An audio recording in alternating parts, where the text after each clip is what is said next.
یہ بل کا مقصد صرف مسلمانوں کو ذلیل اور رسوا کرنا ہے تو میں گاندھی کی طرح اس قانون کو پھاڑتا ہوں 5 سال کے لیے مسلمان.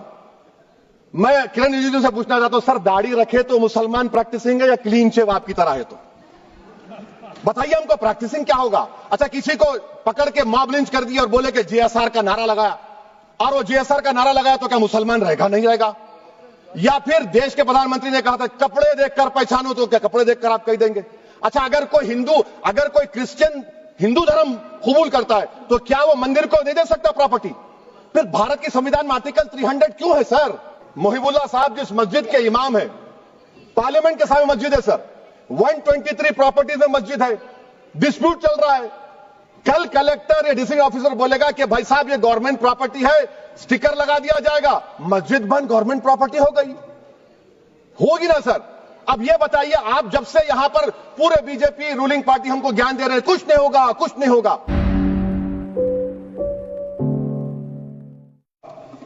جب بھی ضمیر و ظرف کا سودا ہو دوستو جب بھی ضمیر و ظرف کا سودا ہو دوستو قائم رہو حسین کے انکار کی طرح. سر یہ وقت ترمیمی بل بھارت کے غیور مسلمانوں کے ایمان پر عبادت پر ایک حملہ ہے.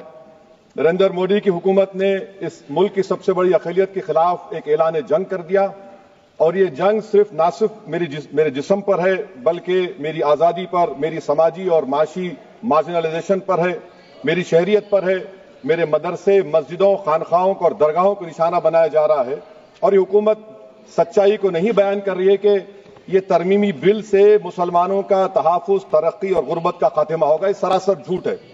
سر اگر آپ آئین کے آرٹیکل 14 کو دیکھیں گے تو اس میں لکھا ہوا ہے ایکول پروٹیکشن.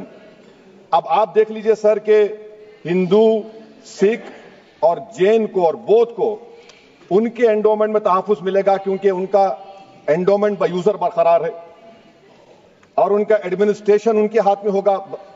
کہ غیر ہندو یا غیر ان کے مذہب کا آدمی دان بھی دے سکتا ہے ان کے لیے اور انڈومنٹ بورڈ کا تحفظ بھی ملے گا کیونکہ اس کے اوپر اوور رائڈنگ کلاز اپلائی نہیں ہوگا لمیٹیشن کا قانون اس پر اپلائی نہیں ہوگا.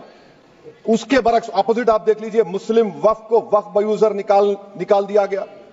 ایک مسلم وقف کی جائیداد پر قبضہ ہوگا لمیٹیشن لگے گا تو جو انکروچر ہے جو قابض ہے وہ راتوں رات مالک بن جائے گا اور ایک غیر مسلم وقف بورڈ کو ایڈمنسٹر کرے گا. یہ آرٹیکل 14 کے ایکول پروٹیکشن کا وائلیشن.